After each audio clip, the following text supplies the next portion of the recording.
So Trey, Dr. Jamil Brooks. Yes. Jamil, Trey. This is Dr. Trey Ward. Nah, I'm not a doctor. And your audio level, just give me a 1, 2, 3, 4, 5. Test 1, 2, test 1, 2, 3, 4. Oh, he's got the voice for radio. Doesn't he though? He I does. heard that. Okay. You'd think he'd be like a professional musician or something with that voice. Yeah, got to talk about McCravey because he's got himself into some trouble. You know the trouble? No. No. You talking about all the members leaving the Freedom Caucus because of Yes. him? Yeah. Family caucus. Family Caucus. Different Why did I say caucus. freedom? Because I said they're all freedom. the same. Yeah. Just a bunch of F caucuses. Yeah. All right. Jamil, any questions? No, let's just go. Let's see what we got. All right. See what we got. Yeah.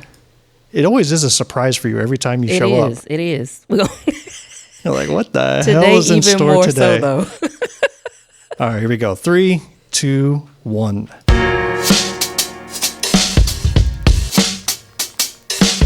Welcome to episode 62 of Black, White, and Blue in the South, the podcast discussing Democratic politics with a Southern flair. I'm Bill Kimler. I'm Jamil Brooks. And I'm Trey Ward. And we're coming to you from Greenwood, South Carolina, a little red county in a very red state.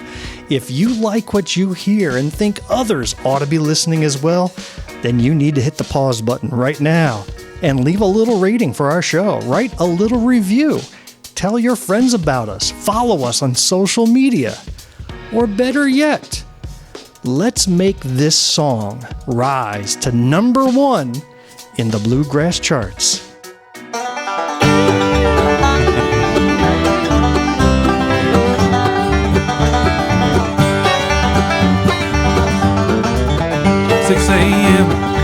Mill whistle blows. Another day to the mill out. So you might be wondering, why am I playing this song? Well, I'll tell you what, this is in honor of our guest today. I thought so. Yes, and we're going to come back to this in a few minutes, but whatever this song is, we're going to talk about it in depth, and we need to make it rise in the charts. Wow.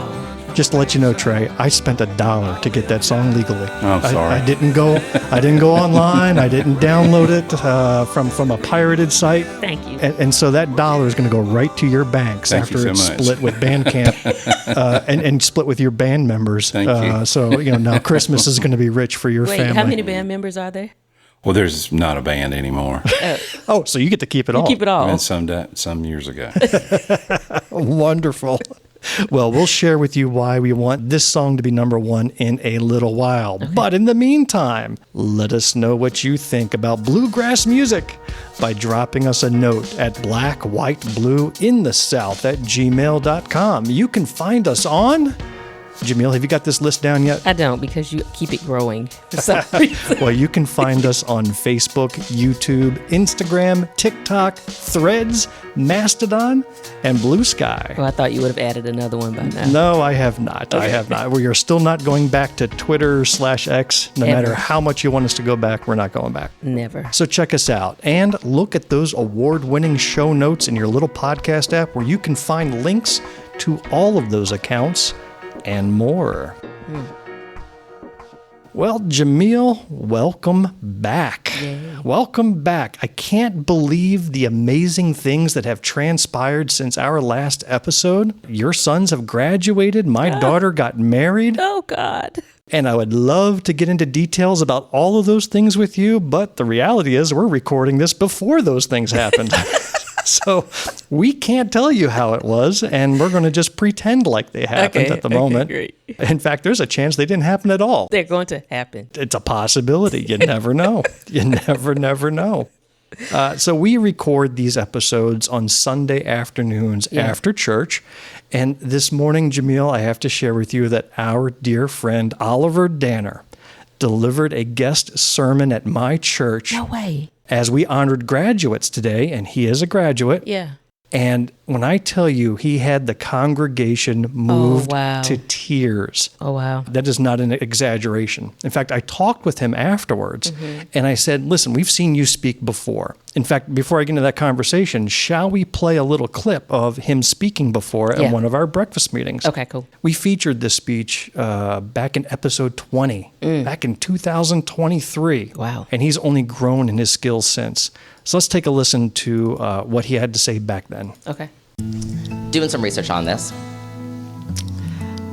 John McCravey keeps citing this source. I noticed when I was tracking this, keeps citing this source that 80% of individuals that pursue transgender affirming or procedures, which makes it sound like surgeries, but really we're talking about hormones here, regret their decision as adults. That is a staggering statistic. That is because it is not true. The actual statistic is less than 1%, and that is just a detransition statistic. Surely, our community representative wouldn't just lie.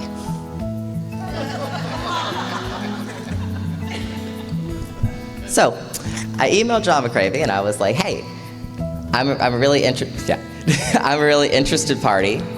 I would really like to know where the statistic is from. If you could please direct me in that area, that would be great. And to his credit, he emailed me back. And he directed me towards a study that was conducted in 1995. I want us to think about that for a second. What science could we think about that is the same now from 1995? In fact, in 1995, our diagnostic criteria for gender dysphoria wasn't even created yet. This was just based off of the old criteria, which is not the same. At Lander, we have, when we write research papers, we have to cite studies that were conducted within the last 10 or so years, you know?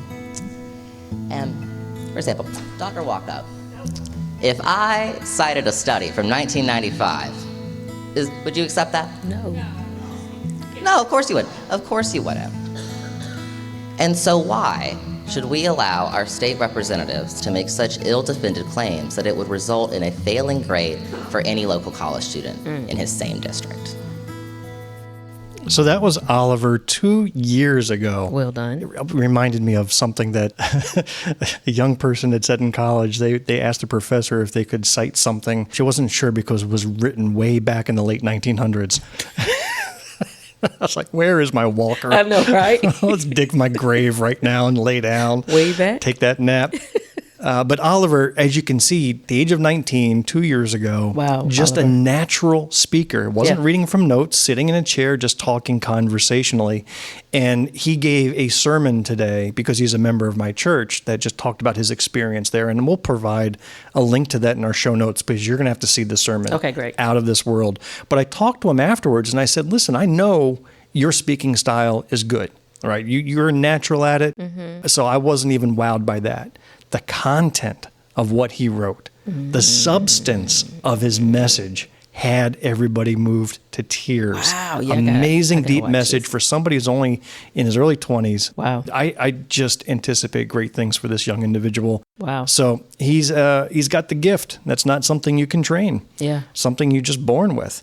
So thank you, Oliver. Congratulations to you. Congratulations to all the graduates who have achieved this monumental achievement. Yeah. That's wonderful. So anyhow, let's get right down to the work at hand today. We got a lot of stuff to cover, especially with our beloved guest. But let's begin with... Your South Carolina representatives at work. Or lack thereof.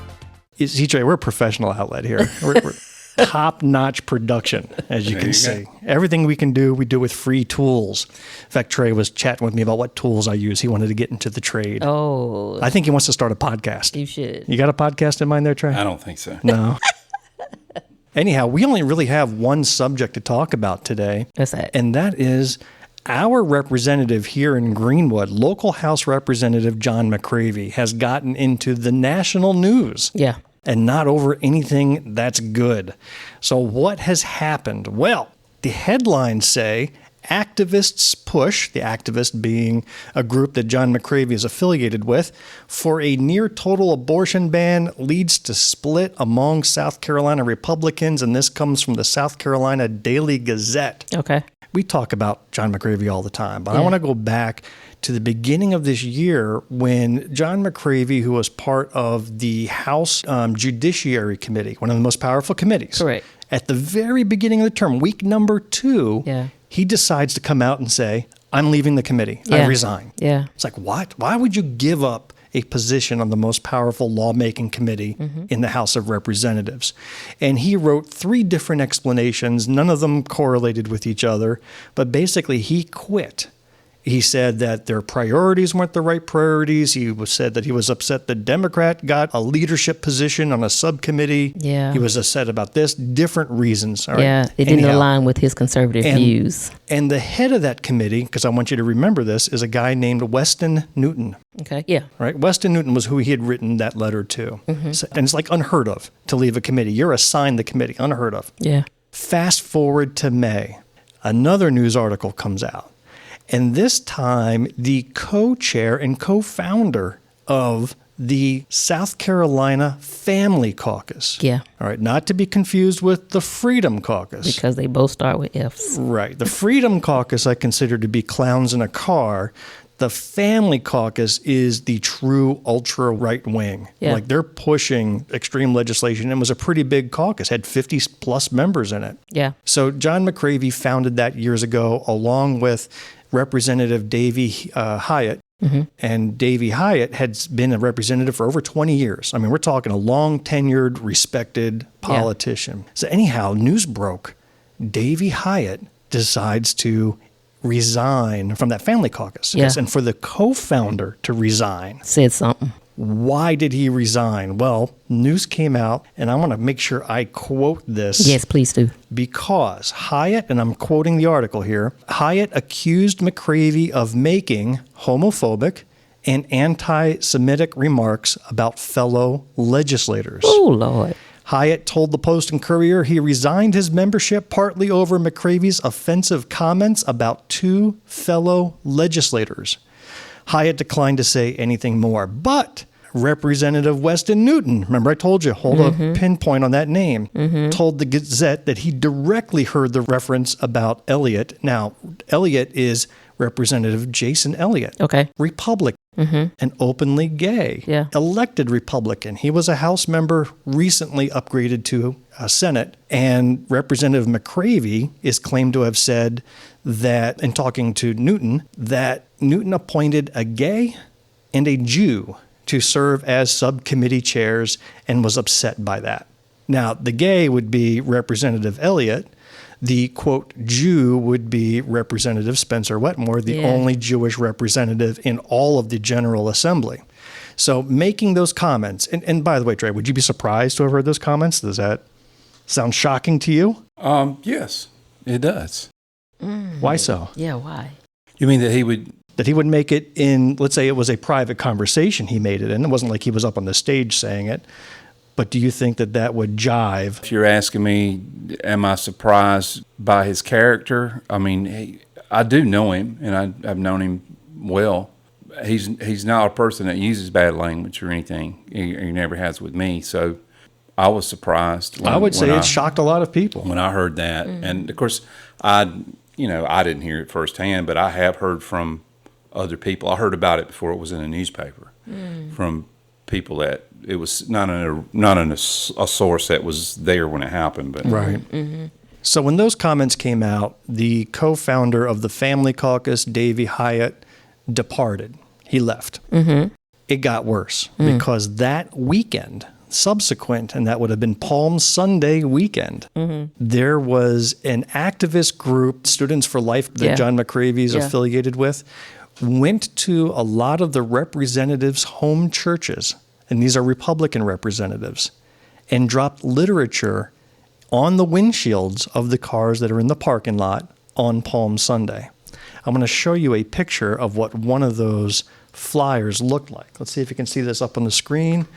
And as you can see, this is a picture of Merle Smith about passing the Human Life Protection Act, and that is John McCravey's signature piece of legislation. And it says, tell Merle Smith Jr., save thousands of babies a year. Basically, they want a ban on abortion from the moment of conception. So not even the 6-week ban, which is already extreme, already in place.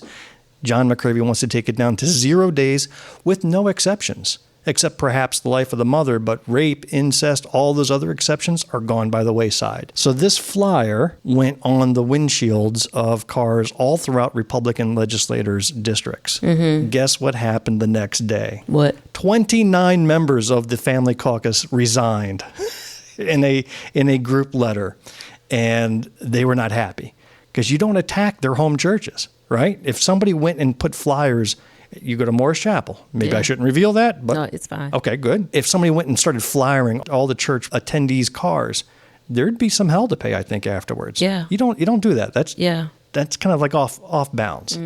So they did that, and over half of the Family Caucus, all Republicans, all very conservative Republicans, mixed with these flyers and the statements that John McCravey is accused to have said, they've resigned and want nothing to do with him.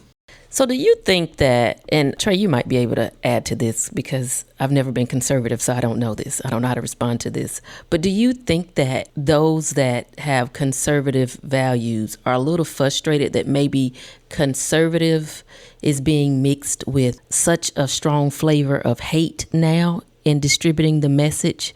Because if you think about, like McCravey always says, his conservative values, his conservative beliefs. But in that, somehow, there's a strong sense of hate that is coming. So now you have posters about conservative beliefs, and then you have the anti-Semitic and the homophobic things that are being said. Do you think those two are being blended together to give conservative views a bad look? Well, I'm going to reject the premise of the question and say that none of this is conservatism. I consider myself a real conservative. And a real conservative supports personal liberty and wants the government to stay out of your life, not get more involved in it. And I also reject that it's Christianity. Oh, most definitely, yeah. It's not Christianity. If it is Christianity, then I don't worship the same God. Yeah. Because it doesn't involve any unconditional love. I don't believe that John McCravey represents Christianity or conservative politics. Yeah. Now, we'll talk about your background in a little more detail shortly, but you have a background in Republican operations. Yeah. So I'm going to ask you this question. If you were advising a candidate who has had these type of accusations launched against you, what would you advise them to be their next step? To be honest and tell the truth, because it's going to come out. I mean, if he really did this and he wants to survive it, then he needs to tell the truth and confess and ask for forgiveness. And whether or not he'll get it or not, I don't know. He might. From his constituents are supposed to be forgiving. Yeah. True. I can testify to the opposite. To deny it and then to be caught with a smoking gun. And, today, I would be really careful about trying to steal a chicken anywhere because there's cameras and recordings, and I wouldn't be surprised if one surfaces. I would, and so, but whether someone's watching or not, he should tell the truth and be honest. Well, he did two things. And if he didn't do it, he should say he didn't do it. And what he should have done is, he has said, and he is correct, it's illegal to coordinate between a PAC, and the message with a candidate. Yeah. And he denies doing that, and that may be true. But there was no skin off of his back to say, I denounce any group doing this type of, it's just a type of terrorism, in my opinion. It's a type of political terrorism with this issue. That's a good phrase. That may be the topic of the title of the episode. That might be regardless of whether he did it or didn't, he should have denounced unscrupulous tactics. I think that's all that those members who left wanted from him, because that was their biggest beef. Yeah. In fact, I think the 29 members who resigned were more upset about the flyers than they were about the statements. But John McCravey came out and did two things. First thing he did was deny.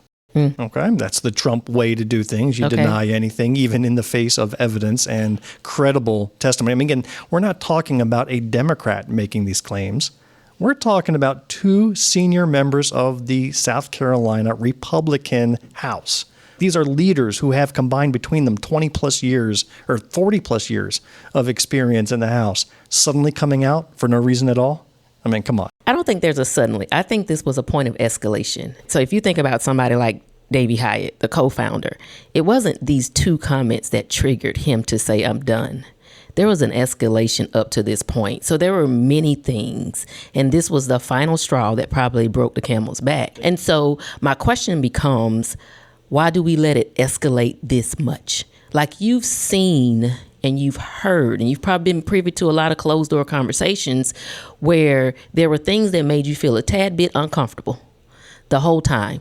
And you could have seen, as a co-founder of an organization, you can look and see the downfall coming.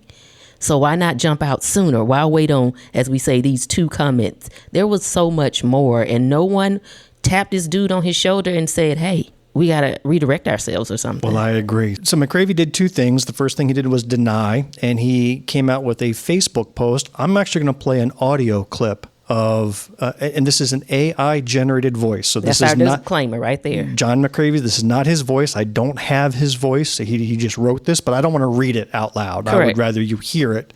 So this is an AI recording, and I couldn't find a voice that sounded like McCravy. So this is just a voice I picked at random. Okay. Here's what he wrote on his Facebook page. This same slanderous tactic was also used by the same group that attacked the Freedom Caucus, calling those members anti-Semitic.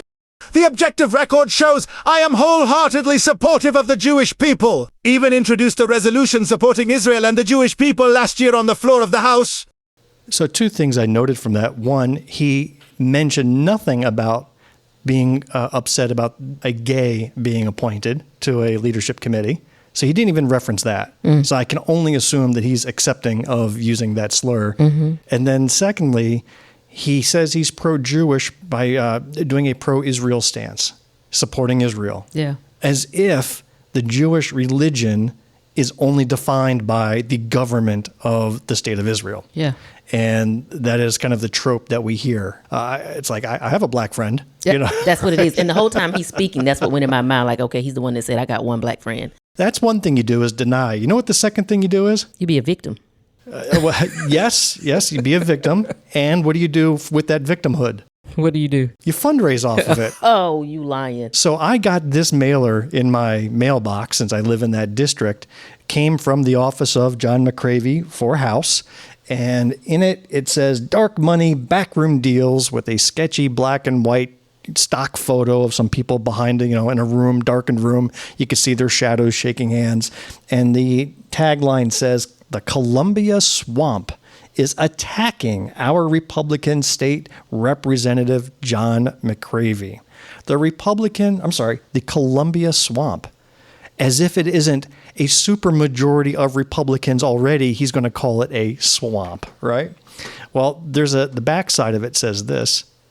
Talking about an anonymous dark money group is coming after our conservative representative, John McCravy. He doesn't mention that it's other Republicans that have come out against him. But at the end, it's basically to donate and to join the fight. He's going to fundraise off of his victimhood. I actually got 3 copies of this in my mailbox because he's got 3 different names for my address. So those came in. Trey, did you get one of these? Yeah. Yeah. Did you donate as a result? Did that inspire you to give? No, I didn't. No? I didn't. Okay. Yeah, same here. I was I always examine them though. I looked for it. Said it was paid for by McCravy for House. That's the first thing I looked for. That was the first thing I looked for.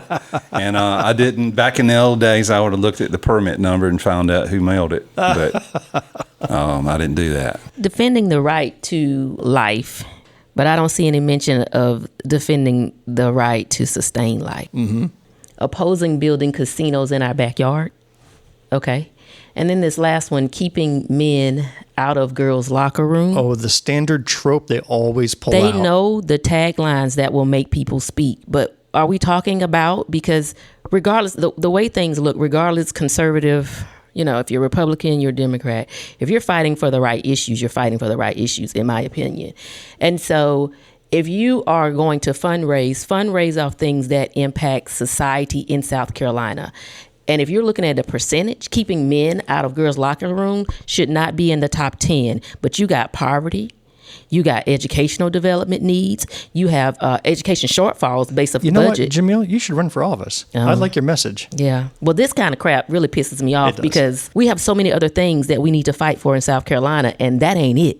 Well, to wrap up this discussion about our favorite House member, it doesn't end there. So the latest news is that an official resolution to censure John McCravey Yeah. has been submitted to the State House on the last day of this year's cycle, by the way. So it's sitting in a committee to be taken up in January of next year.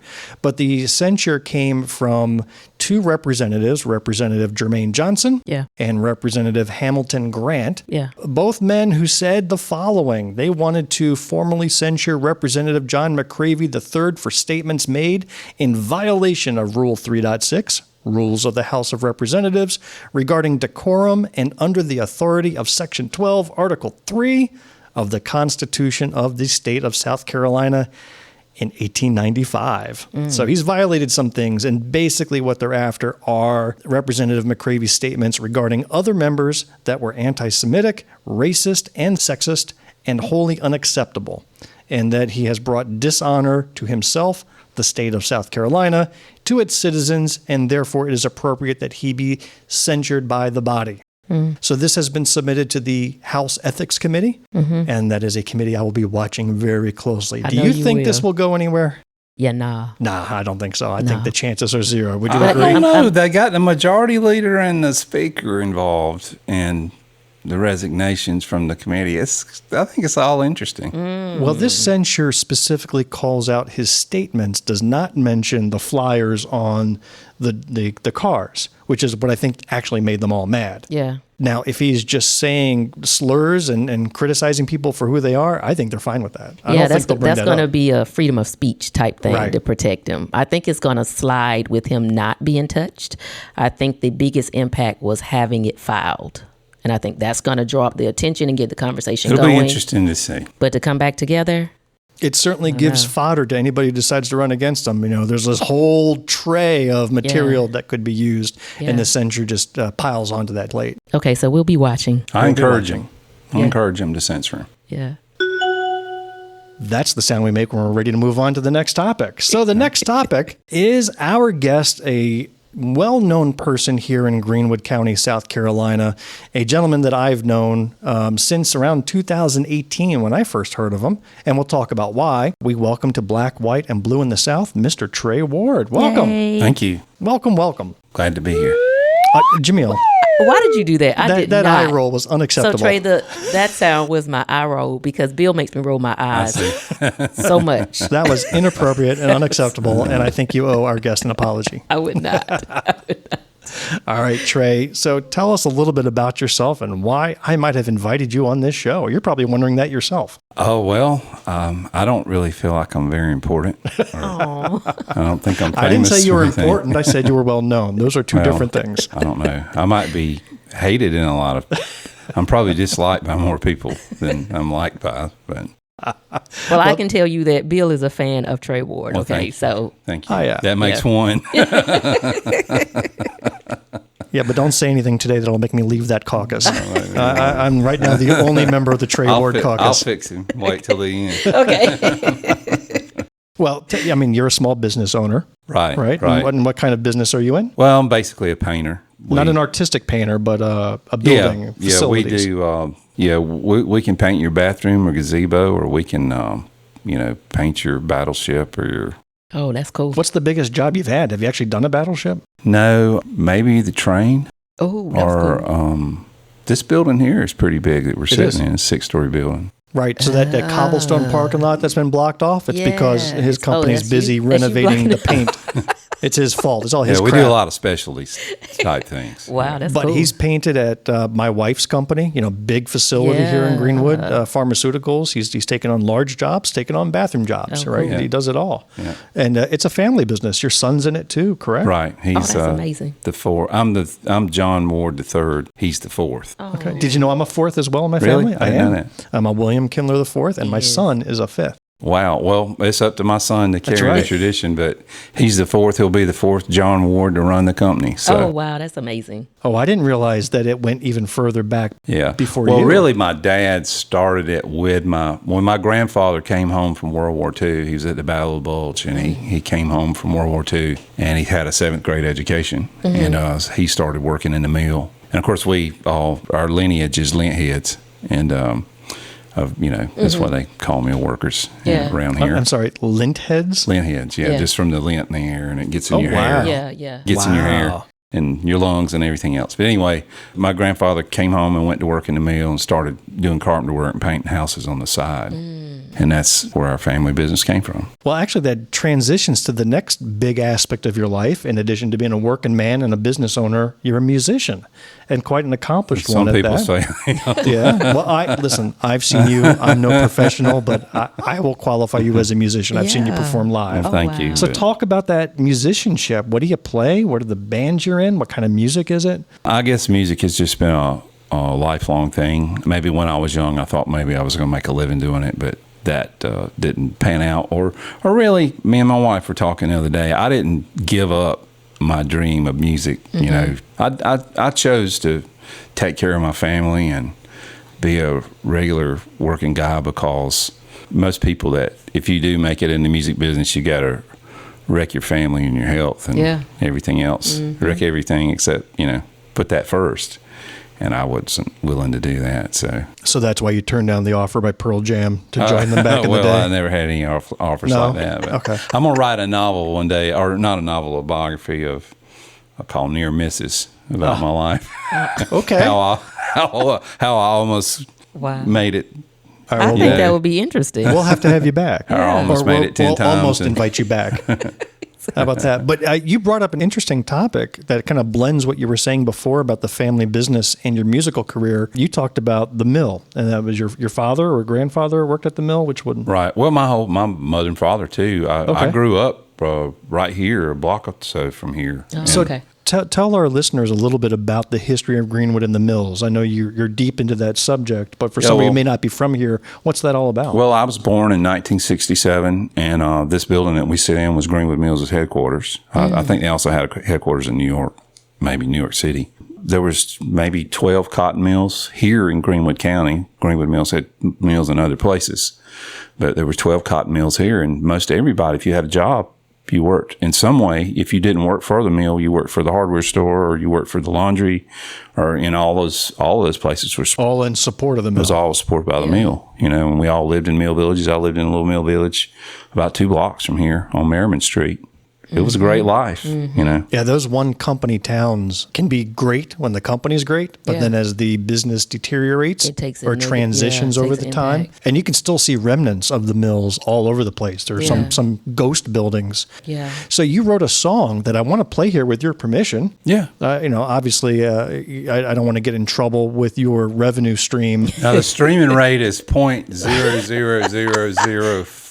It won't be after this episode. I got a check for 95 cents one time, and I figured out it was for over 20,000 radio or streaming plays. No way. And it was less than $1. Okay, so when I downloaded your song this morning, I want to see what that residual check is. 0.0000. I think it's 5 zeros. Yeah, try not to spend it all in one place. But I want to play this song called Greenwood Mill that you wrote in honor of this. Is there anything about the song you want to give background on before I hit the play button? Well, no. I mean, the lyrics are just really a true story of living on Merriman Street. And my dad worked, I think my dad worked the first shift. My mom worked the second. And, our life revolved around the mill. And the whistle blew every time the shifts changed. The mill ran 3 shifts a day, 24 hours a day, 7 days a week. Wow. And the railroad track, the railroad track's gone now, that used to come out of the mill and cut through the mill village. But when the whistle would blow, my mom would so this would be in the middle of the day around 2 or 3 o'clock when the first shift got off and the second shift went in. She would take her sack where she had made her lunch down on the counter, and she'd grab me by the hand, and she'd walk down the railroad tracks. And the whistle would blow, and my dad would come out and take me and go back to the house, and she'd go in. And then when my dad, he would usually drive the car down to the mill gate, like I can't remember what time she got off, 11, 12 o'clock. He'd wake me up, put me in the car and drive down there so she didn't have to walk home in the dark. Yeah. So that's the way you did, that's the way everybody lived. Everybody I knew, lived in the mill village. Okay. Wow. Well, I don't want to ruin the momentum we have in talking to you. So, but that's a good intro. At the end of this episode, we'll play the song in its entirety at the end. So, so for our listeners, stay tuned, and we'll have the entire 3-minute song. And the musicianship is top notch. Trey played at one of my fundraisers back in the day. This was many years back, and his band was phenomenal. And I've seen him perform at Montague's, and just Thank you so the much. musicianship. I mean, he likes to be humble. Yeah. But let me tell you, I've seen him pick. Wow. That picking, I mean, how the fingers don't just just fall off his hand and bleed are beyond me. I'm getting excited. Oh, wow. Maybe even bluegrass isn't your not that style good. of music. Wow. He's making too much of it. You heard the opening clap. I did. All right, so you get a taste. You can't do that when you're just an amateur picking it up for the first time. That's skill. That's skill. Okay. That's skill. Thank you so much.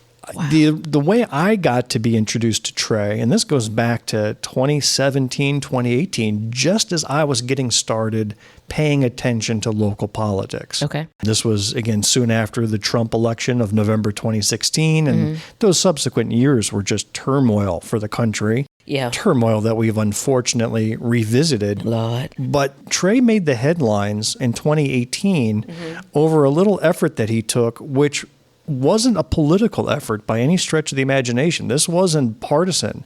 This was human. This was moral. This was like that. ethics. Okay. There's a monument that sits outside of Howard's Deli on Main. Okay. So you know where Howard's is. Yeah.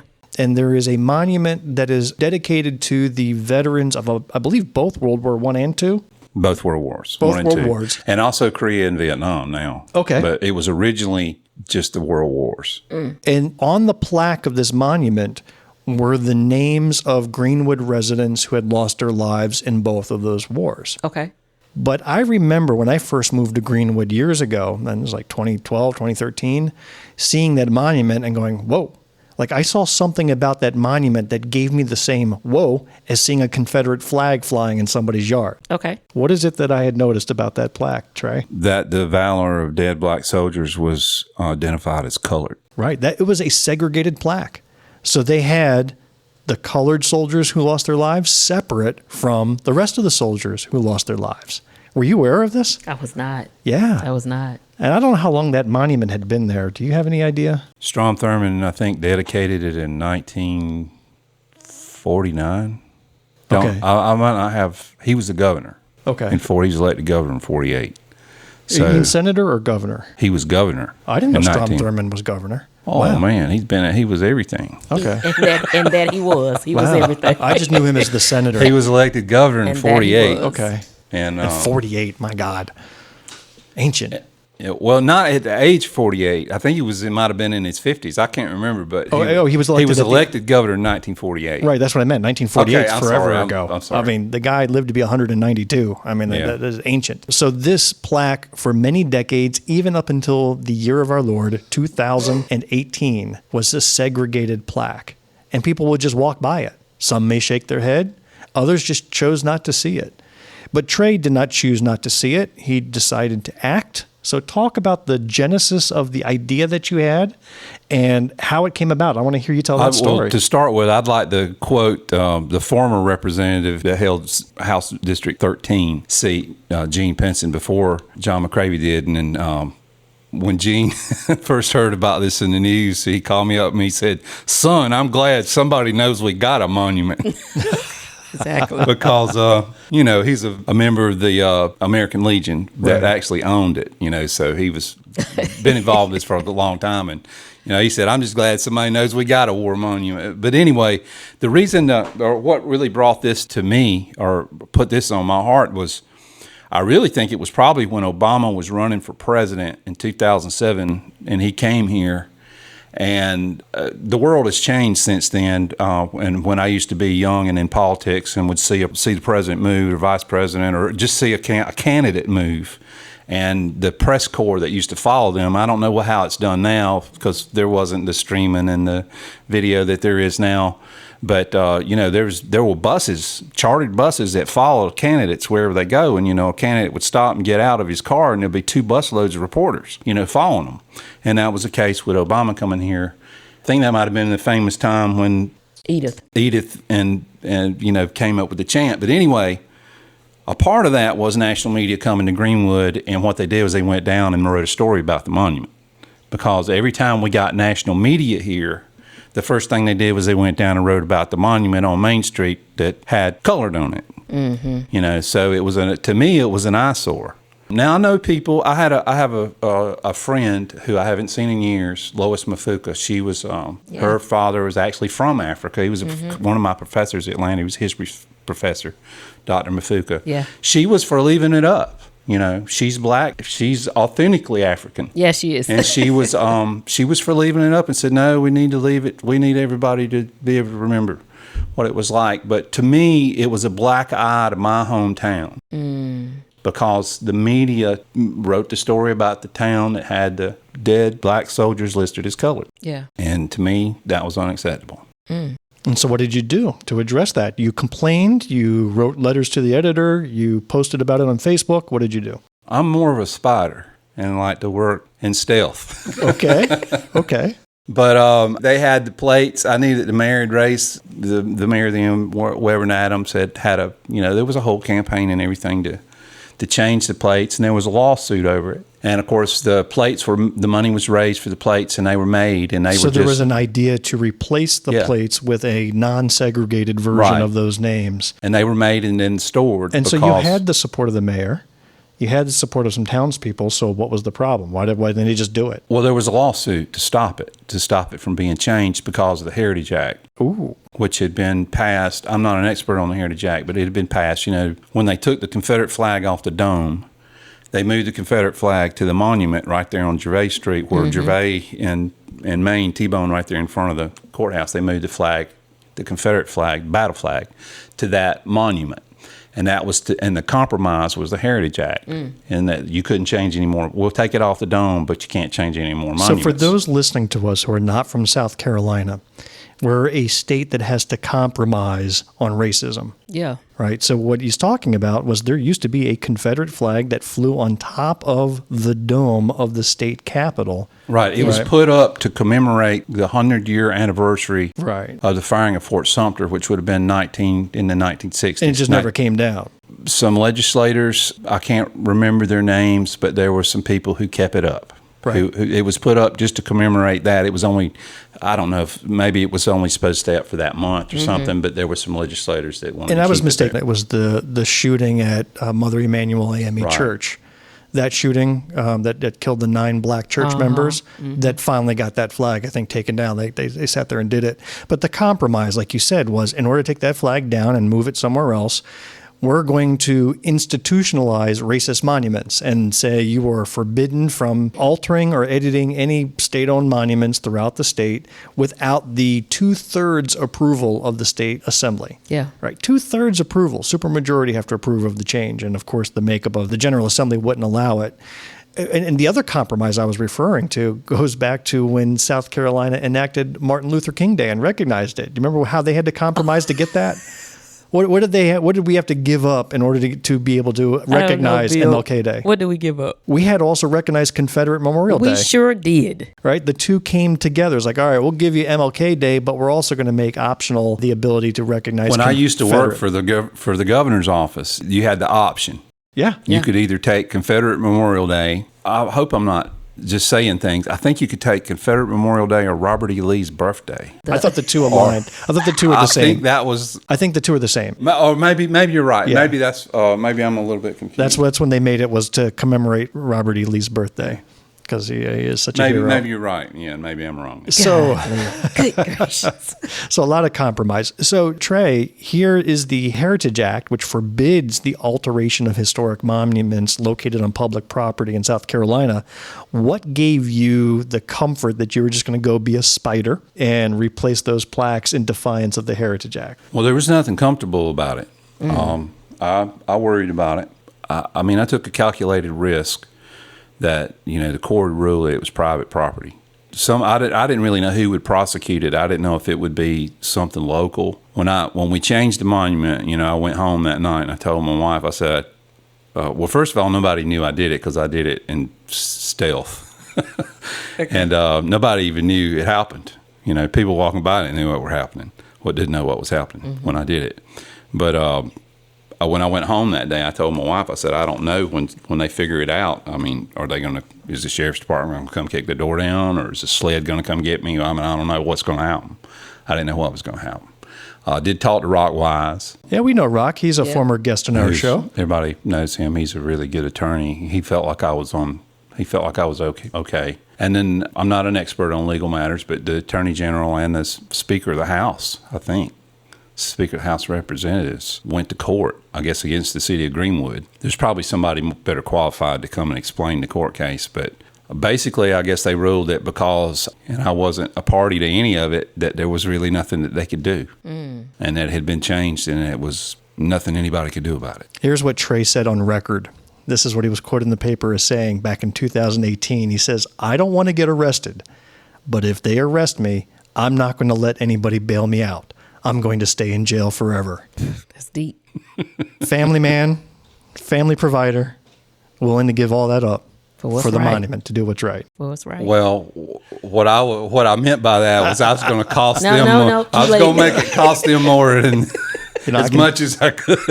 I can edit all that out. We're just going to leave it as it was. Too late. No, it's okay. You also mentioned that this plaque was very personal because you had attended Greenwood School, but starting in 1973, back when this city was going through a major shift. That's right. From what I understand, I don't remember this. I went back and talked to other people about it. But they staggered integration here. They integrated the high school first. And I remember in first grade, the police department surrounding Blake School, which is now the United Way, because they were having riots at the high school. And I don't know what they were afraid if it was going to spill over somewhere else, because I was in first grade and it was the first year that Blake Elementary had been integrated. Now, I didn't really realize this because, it's my first grade. Right. Yeah, that's right. It wasn't like a first grade was white and second grade was, black and white. Yeah. So I didn't really remember that.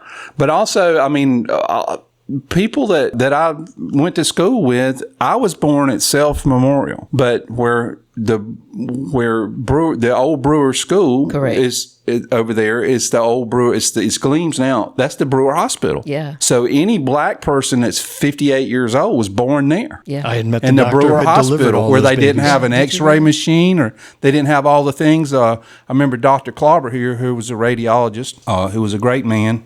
Dr. Klauber was one of the first people to get an X-ray machine at the Brewer Hospital. The hospital didn't have an X-ray machine.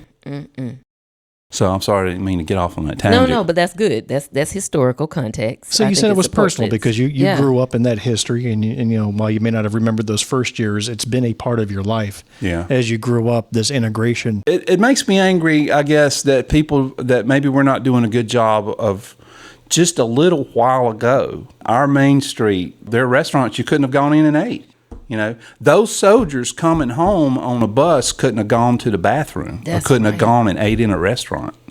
They had served their country over on the other side of the world, Yeah. and they had lived through it, and they couldn't go to the bathroom. The ones that died couldn't be placed alongside. And there was one, I'm sorry, I can't remember his name. It's a very famous story, and it's the reason Harry Truman integrated the Army was because of the sergeant on the bus. I can't remember what county it was. The sheriff beat him till he was blind. Truman was so moved by it that he integrated the That Army. amount of hatred, it can't come from anywhere else. But that amount of hatred still baffles me. I think you're talking about Sergeant Isaac Woodard. And that is a famous story, a turning point in the civil rights movement where he was beaten. I believe it was here in South Carolina, if I'm not mistaken, it was right? by either a sheriff or a policeman. Served his in a country in the low-country- war and in a then was low-country blinded county. by some South Carolina Maybe it was Bamberg. officers. Yeah. Yeah. Bamberg seemed like the fit. That I seemed, can't that seemed- remember, but yeah, I but that mean, seemed like it could be a fit. Famous story. So I got to know you from that. I mean, not personally, and you and I have crossed paths over the years. And I just wanted to, again, say thank you, even though it was many years ago. It feels like it's ancient history. I don't really It still feel like was. Well, it still was an act of bravery because there Yeah. was a chance of jail. The thing that gave you some cover was that a local judge said, well, because that monument stood on private property, you were allowed to do it. However, the opponents to that could have challenged that ruling. They didn't. They asked the judge to reconsider, but they did not appeal it to higher courts. And it could have gone even further, and you could have faced legal consequences for that. So there certainly was some bravery.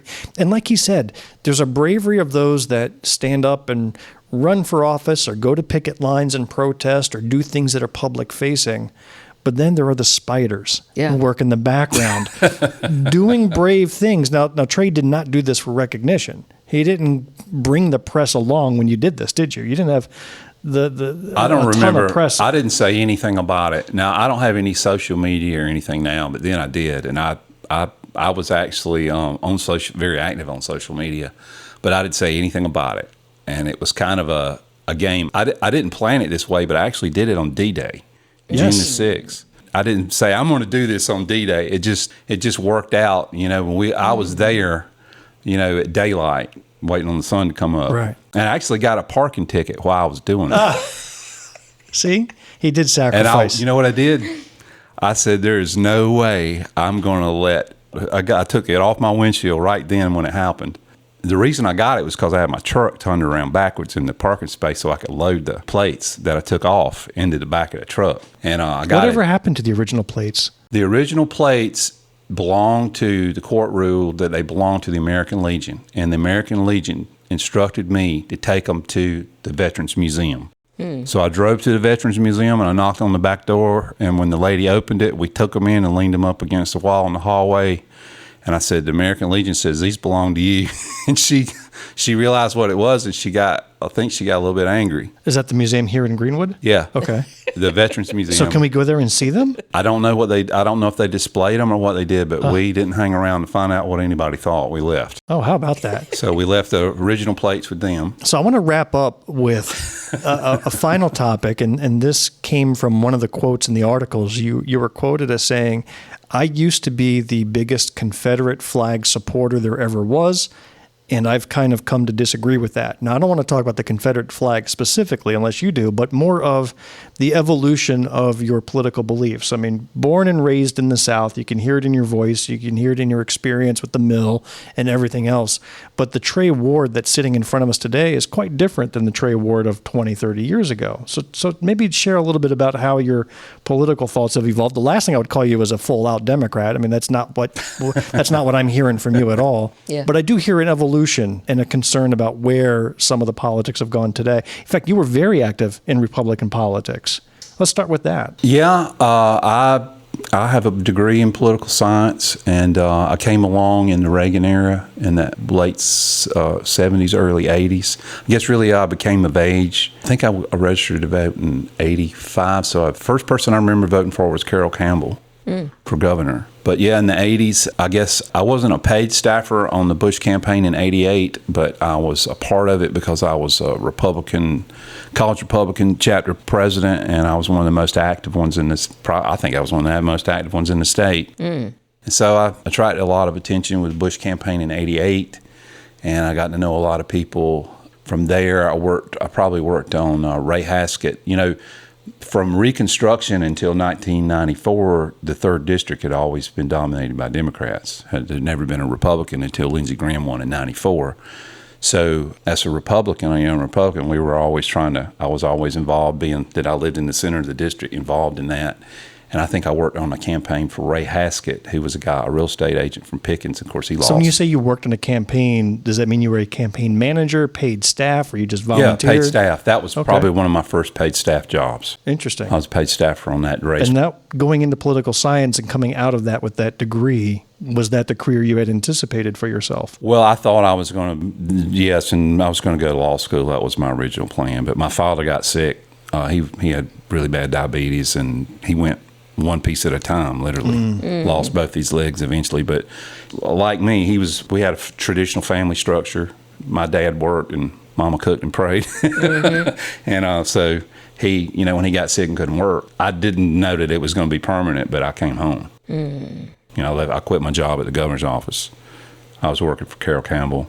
I had been signed Hugo. Hurricane Hugo had just happened in 1980. I graduated in 89, and I graduated in December of 89. Hugo happened in September. Right. So when I got out. I remember that because I was up north in college during Hugo. So I remember when that hit. So when I got out, and Carol Campbell was like one of the first people to really support George H.W. Bush. Carol Campbell was really the one that established the first in the South primary for the Republican Party. And of course, he controlled the primary here and had it for Bush. And didn't you have leadership in the Republican Party here in Greenwood at one point? Well, I was elected chairman of the party here twice. When was that? I was first elected when I was 21. I was 21-year-old chair? 1988 or 1989. That's cool. Wow. I mean, we talk about trying to get youth involved. That's cool. And then I was elected again in Was it because nobody else was running? I mean, I don't mean to be flippant, but I mean, No, how did a against- 21-year-old get to be chair of a party? I ran against Erminie Nave. I mean, Wow. she was the big kahuna. I was going to say, but I believe he handled himself well. I can see that. I ran for county council in 1988, that same year, and I beat Calhoun Mays in the Republican primary, which was a pretty big lick. Mm-hmm. And then he owns Town and Country. And, of course, his dad was, a really big guy in town. And then Pat Brennan, who was married to Virginia Self, he beat me, he beat me like by 5 votes or something. So I lost the election. Lost the general election, which in hindsight was a great thing because I was a college student. Right. Wow. But anyway, all of that got me a lot of attention and got me a job in the governor's office. And then my dad got sick and came home. I don't really know how it happened. I just kind of became a hired gun. Started running house races. And when I moved to Columbia to work for the governor's office, one of my first jobs, I ran a house race there for Roland Corning. I won that one. It was a Republican primary, and that was really in politics. That was my forte, was the House race. So in an primary. alternate life, we could be talking to Senator Ward right here. We could Oh, be. no. Governor I'm Ward. not We could- Governor no. Trey Ward, easily. Yeah. That's the kind of background story of Yeah. anybody who's won leadership is Yeah. a story like that. Yeah, but I don't want it. Yeah. That's the difference. Yeah. Maybe now you don't want it, but I'm sure 22, 23-year-old Trey Ward might have. I figured out a long time ago that I was more interested in controlling or controlling the controls. Yeah. Okay. Pulling the levers. Got it. I was more interested in pulling the levers than being a Got it. candidate. Yeah. Now, you had written a letter to the editor back in 2022 on my behalf, by the way, and thank you for that. But No. the You're letter, welcome. the letter really wasn't much about me. It was, in fact, my name doesn't get mentioned. It's like 10 paragraphs, and my name got mentioned at the end. But you really talked about how the current Republican Party has lost its way from conservative politics. Explain that a bit. How have you observed this change and this move away from conservatism? Well, like I said before, I deny the premise that I don't believe this is conservatism at all. I would say what Representative McCravey represents is statism, where he wants his moral beliefs written into law. And that's how would neither you define, Christianity nor conservatism. how would you define That's conservatism then? valid. Conservatism is personal liberty. You're free to do whatever you want to, but your liberty stops at the end of your nose. You can't infringe upon my liberty either. Mm-hmm. I guess I'm a person, I don't believe that there's hard absolutes on a lot of things, but just on the issue of abortion. If my daughter is raped and she has the baby, you're going to tell me and my family and my church and everybody that we don't have any say in this? Exactly. That's not conservatism. That's government overreach to the point to where we need to fight back against it. You won't say you have any disagreement from me, Ooh wee. especially now that there's this story coming out of Georgia. Have you heard of this? What? About this poor young woman who is brain dead, Yes. being kept alive Yes. because the laws of Georgia, the Republican laws, Yes. say you got to keep this body going because she's pregnant. Well, you know what? Her family may want to do that. And if they do, that's none of our business. But the family mother doesn't. does not. Well, I know it. I'm Yeah. just saying. Whatever their decision is, it's none of our business. That's And, right. And that is the biggest issue. And I think that is the biggest distraction. We are trying to take people's personal business and tell them what to do with it. But if we just focused on our own, I think we would be in a lot better place. Like this poor lady from Georgia, the torture that family is going through. And then there's so many discussions about who's going to foot this bill, the hospital bill that's attached to keeping the mother's body in a state that can actually be conducive for growth of this child. So we have the financial portion of it, but we ain't even touched the psychological damage that's happening on these families. And I just keep screaming from the top of my lungs, how in Sam's world are we going to allow elected officials to tell us what to do inside of our Exactly. homes with these Exactly. situations? Well, I would say that real conservatism at one time in Thomas Jefferson's day would have probably been called classical liberalism.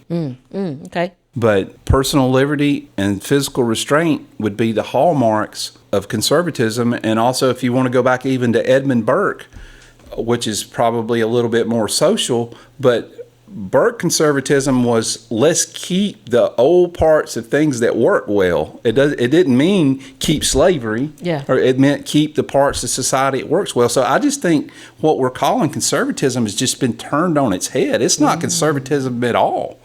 It's maybe it's a bunch of different things, but it's not conservatism. Well, Trey, everything you're saying has been absolutely interesting. Trey, we can bring you back to keep this conversation going. This is good. In fact, Jamil's about to kick me out as co-host. It's going to become the Trey and Jamil show. I am not. We're together forever. I see it in your eyes. I see it. Trey, anything else you want to wrap up with before we close out for today? Any final thoughts you have or anything you wish you had said? Well, no, I'm proud of the legacy of taking the monument down. I'm glad that that's gone. I don't really have any political ambitions. I don't really work on campaigns anymore. I kind of just want to stay at home with my wife and mind my own business and be left alone. Until I called you, said, come on my show. I certainly am upset about a lot of what's going on in our country right now, and I'm looking for, like a lot of us, I don't know what to do, and I'm looking for what the right answer is. And Well, I'm going to have you back because you should see the list of topics that I've done research on that we did not get to. I wanted to cover the Confederate Memorial that's by the courtroom here in Greenwood. There's a whole history can I behind tell that. you a quick Go ahead. funny story about that? Yeah. An older There's fella. a funny story about the Confederate Memorial. There's an older fella that's I've known all my life. He's in one of the construction trades. He knew my dad. He's probably almost 90 now.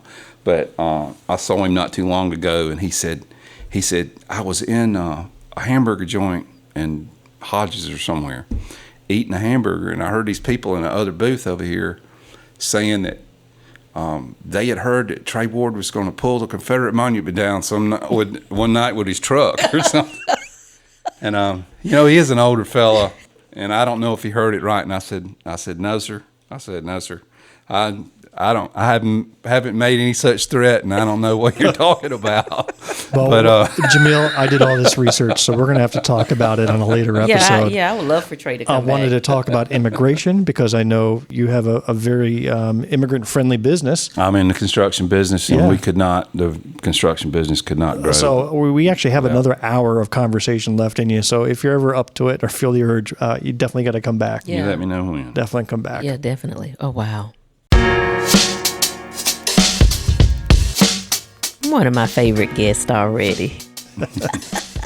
Thank y'all so much. And that's a wrap for this episode of Black, White, and Blue in the South. We thank Trey Ward for a captivating conversation and for being a citizen activist, just quietly working in the background, not seeking any fame or notoriety, and doing what is right for the people in the community. We hope you enjoyed what you heard today. Please take a quick minute and leave us a rating and a review of this show. We do want to know what you think.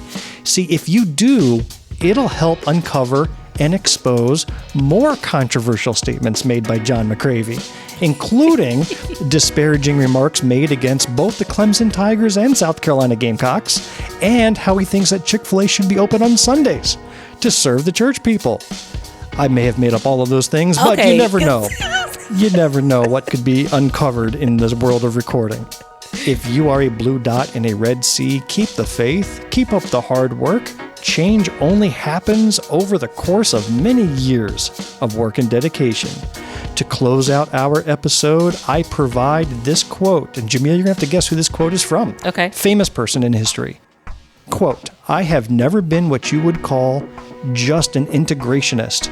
I know I've been called that. Integrating that bus wouldn't mean more equality. Even when there was segregation, there was plenty of integration in the South, but it was for the benefit and convenience of the white person, not us. Child, who said that? Well, the clue was right there in the quote. Was it Rosa? Rosa Parks. Yeah, all right. With the Shout out to bus. Rosa. Bless Rosa her. Parks. Yeah.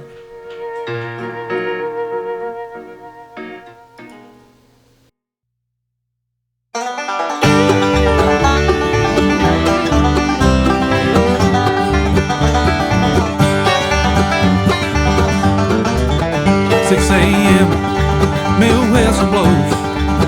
Another day to the mill I'll go. 10 long hours in dust and lint. Pays another day, mill house rent.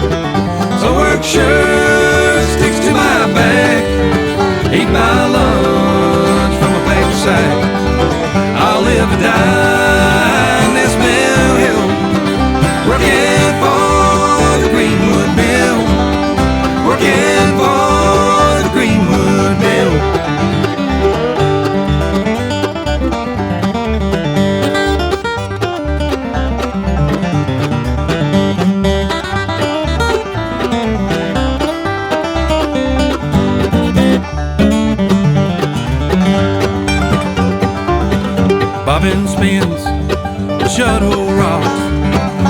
dripping sweat while I watch the clock.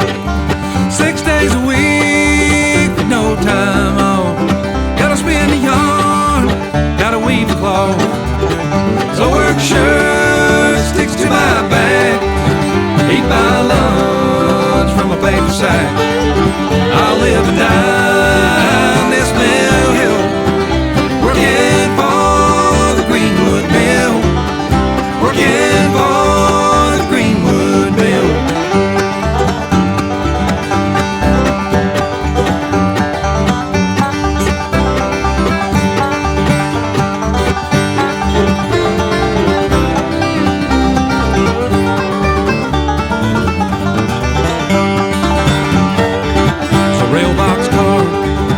Southern freight rolling through the mill yard gate. White cotton bales fill 100 cars, getting loaded off the Greenwood yard.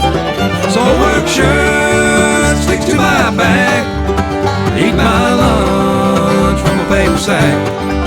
I'll live and die on this mill hill, working for the Greenwood Mill, working for the Greenwood Mill.